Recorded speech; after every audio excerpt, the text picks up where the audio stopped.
வணக்கம். இன்னைக்கு ஆகஸ்ட் மாதம் ராசி பலன்களை கடகத்துக்கு பார்க்கலாம். கடக ராசிக்கு எப்படி பலன் இருக்குன்னு பார்க்கலாம். இந்த மாதம் அதாவது இந்த மாத பலன் சொன்னோன்னா நம்ம இந்த 4 கிரகங்கள் செவ்வாய், சுக்கிரன், புதன், சூரியன் இந்த 4 கிரகங்கள் தான் மாதம் மாதம் மாறக்கூடிய பலன்கள். நம்ம குரு நம்ம குரு தசாபுத்தி அதிலே சொல்லிட்டோம் இல்லையா, குரு பயிற்சியிலே சனி பயிற்சியில் சொல்லியாச்சு. இனிமேல் ராகுகேது பயிற்சி வரும்போது ராகுகேது. இப்போ இந்த 4 மாதம் எப்படி இருக்குன்னு பார்க்கும்போது இந்த மாதம் பூராவுமே அப்போ நம்ம ராசி அதிபதி யார்? கடகத்துக்கு சந்திரன். அப்போ இந்த சந்திரன் கடகத்திலே பாருங்க, சூரியன், குரு, புதன், சந்திரன் 4 கிரகங்கள் இருக்குது இந்த மாதம் முழுவதும். அப்போ இந்த சந்திரன் இதிலே இருக்காரு. இந்த கடகத்துக்கு மட்டும்தான் ராசி அதிபதி அதிலே இருக்காரு இல்லையா, அது ஒரு சிறப்பு. பொதுவாகவே இந்த கடக ராசிக்கு ஒரு யோகம் என்ன தெரியுமாங்க, அதான் சந்திரன் தான் காலபுருஷனுக்கு 4வது வீடு. தாயார், கல்வி, சொத்து எல்லாமே அதில் தானே இருக்குது.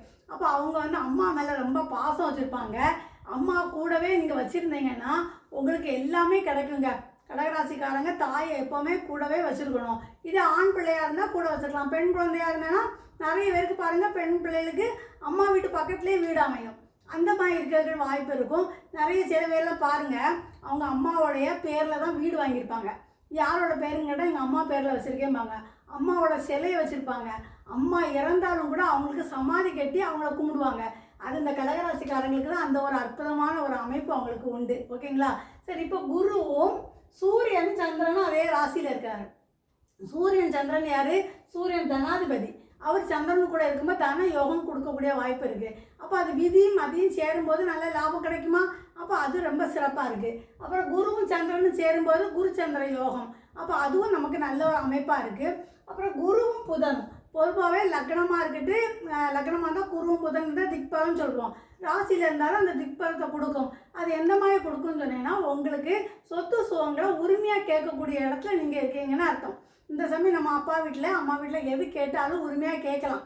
கேட்டால் நமக்கு கிடைக்கக்கூடிய வாய்ப்பு உங்களுக்கு இருக்குது. சரி, இப்போ இந்த 4 கிரகங்களும் இதில் இருக்குது. இப்போ வேலை எல்லாமே நல்லா இருக்குன்னு நான் சொல்கிறேன். அப்போ உங்களுக்கு எல்லாமே கிடைக்கணும். ஏன்னா தனாதிபதியும் 9ஆம் அதிபதி பாக்கியாதிபதியும் சேர்ந்துருக்கிறாரு. அப்போ பணத்துக்கு எந்த குறவு இல்லை, தொழிலுக்கு எந்த ஒரு இது இல்லை. என்ன மேடம் சொல்கிறீங்க, எல்லாம் நீங்கள் சொல்கிறீங்க, மாதம் மாதம் இப்படி தான் எல்லோரும் சொல்கிறாங்க, ஆனால் எனக்கு எதுவும் நடந்த மாதிரியே இல்லை அப்படின்னு நிறைய பேர் புலம்புற சவுண்டு கேட்குது. அது ஏன் தெரியுமாங்க? அது ஒரு சூட்சமத்தை உங்களுக்கு சொல்லட்டுமா? அந்த கடகராசிக்காரங்களுக்கு, அதாவது கடகராசிக்காரங்களுக்கு குரு 9ஆம் அதிபதி அதிலே உச்சமடைகிறாரா. இதே காலபுருஷனுக்கும் அவர் தான் 9ஆம் அதிபதி. அப்போ அது 9ஆம் குரு உச்சமடையும் போது அவங்களுக்கு என்ன மாதிரி கிடைக்கும்னா, தந்தையோட கர்ம வினை தான் உங்களுக்கு வாழ்க்கையே அமையும். அப்போ உங்கள் அப்பா என்ன மாதிரி கர்ம வினையை செய்திருக்கிறாரோ அதுபடி தான் உங்கள் நல்ல இதாக நிறைய தான தர்மங்கள்லாம் செய்திருந்தான்னு வச்சுக்கோங்களேன், இந்த டாப் லெவலில் இருப்பீங்க. அப்போ அவங்க சில பேர் வீட்டில் நம்ம அப்பா அம்மா என்ன பண்ணியிருக்காங்கன்னு நமக்கு தெரியாமல் இருக்கலாம். அப்போ தெரியாமல் இருக்கும், நம்ம டவுனாகவே இருப்போம். சரி, அப்போ நம்ம என்ன பண்ணணும் மேடம், இப்போ நான் எங்கே போய் கண்டுபிடிக்கிறதுக்கு அப்படின்னு உங்களுக்கு யோசனை இருக்கும் இல்லையா. இந்த சூட்சமத்தையும் நான் உங்களுக்கு சொல்லித்தரேன். இப்போ பாருங்கள், 5ஆம் அதிபதி தான் நமக்கு யோகாதிபதி. அவர் 12ல் போய் இருக்கார் பாருங்கள். 12ல் இருந்தால் என்னமா இருக்கும்? இப்போ படிக்கிற குழந்தையாக இருந்தாச்சுன்னா வெளிநாட்டில் போய் படிக்கிறது ரொம்ப சிறப்பு. ஏன்னா 12ல் செவ்வாய் இருந்தால் தோஷம்னு சொல்லுவோமா, செவ்வாய் தோஷம். அப்போ கடல் தாண்டி அந்த பிள்ளை படிக்க போகும்போது அந்த பிள்ளைங்களுக்கு அந்த செவ்வாய் தோஷமே நிவர்த்தி ஆயிரும். அதே படிக்கிற பிள்ளையா அந்த நிறைய பிள்ளைகளை பாருங்கள், 5ஆம் அதிபதி 12ல் இருந்தாச்சுன்னா ராத்திரி தான் நல்லா படிக்கும். அந்த மாதிரி படிக்கக்கூடிய வாய்ப்பு அதுகளுக்கு அப்போ தான் மனசில் ஆகும்னு சொல்லும் தெரியுமா. அதுமாதிரி பாருங்கள், 10ஆம் அதிபதி 12ல் இருக்கனால இப்போ 2வது தொழில் நீங்கள் பண்ணலான்னு யோசிப்பீங்க. அது பண்ணதுக்கும் உங்களுக்கு அமைப்பு நல்லா இருக்குது. இன்னும் பாருங்கள், இப்போ 5ஆம் அதிபதி 12ல் இருக்கும்போது இப்போ திருமணமானவங்களுக்கு ஒரு அபாஷனம் ஆகக்கூடிய வாய்ப்பு இருக்குது. ஏன்னா 2ஆம் இடத்துலையும் கேது இருக்காரு பார்த்தீங்களா. அப்போ அது ஒரு அபாஷனமாக ஆகிறதுக்கும் வாய்ப்பு இருக்குது. திருமணமும் தடை ஏற்பதுக்கு வாய்ப்பு இருக்குது. சரி, அப்போ இதுக்கு நான் என்ன மேடம் பண்ணலாம் அப்படின்னு கேட்குறீங்க. உங்களுக்கு நல்ல ஒரு சொல்கிறேன். அதாவது குரு நீர் ராசியில், அதாவது கடகத்தில், விருச்சிகத்தில், மீனத்தில் ஒவ்வொன்றுக்கும் ஒவ்வொரு கோவில் உண்டு. இந்தில் அவர் பூச நட்சத்திரத்தில் உச்சமடைகிறாரு. இப்போவுமே அவர் கோச்சாரப்படி குரு பூசத்தில் தான் இருக்கார்.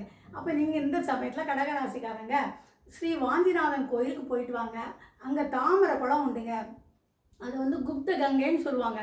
அந்த இதில் போய் நீங்கள் நீராடிட்டு வந்தீங்கன்னா, அங்கே போய் நீராடி உங்களுக்கு அர்ச்சனை பண்ணிட்டு வந்தாச்சுன்னா நம்மளுக்கு எந்த ஒரு தடங்கள் இருந்தாலும் அது நிவர்த்தி ஆகும். ஓகேங்களா? நம்ம இப்போ எப்போவுமே குருஸ்தலம்னு சொன்னால் நம்ம திருச்செந்தூர் போவோம், அங்கே போவோம். ஆனால் ஸ்பெசிஃபிக்காக குரு பூசத்திலே இதாக இருந்தாலும் இப்போ பூசத்திலே இருக்கிறனால நீங்கள் அந்த கோயில் போயிட்டு வந்தீங்கன்னா குழந்தை பாக்கியம் கிடைக்கிறதுக்கு வாய்ப்புகள் இருக்குது. இதே 3ஆம் இடத்துல சுக்கிரன் இருக்கார் இல்லையா. அப்போ பெண்களுக்கு சின்ன சின்ன குறைபாடுகள் இருக்கும். வயிற்றில், கர்ப்பப்பையில் இந்த மாதிரி தோல் சம்மந்தப்பட்ட இதெல்லாம் இருக்கிறதுக்கு வாய்ப்பு இருக்குது. அதையும் நீங்கள் சரி பண்ணிக்கணும். ஓகேங்களா? ஏன்னா அவர் எதை பார்க்குறாரு, 10ஆம் வீட்டை பார்க்குறாரு. அதனால் தொழில் ரீதியாக ரொம்ப நல்லா இருக்கிறதுக்கு வாய்ப்பு இருக்குது. சரி, இனிமேல் என்னோடய சேனல் உங்களுக்கு பிடிச்சிருந்தா லைக் பண்ணுங்கள், ஷேர் பண்ணுங்கள், கமெண்ட்ஸ் கொடுங்க, சப்ஸ்கிரைப் பண்ணி வச்சுக்கோங்க, பக்கத்தில் இருக்க பெல் பட்டனை கிளிக் பண்ணுங்கள்.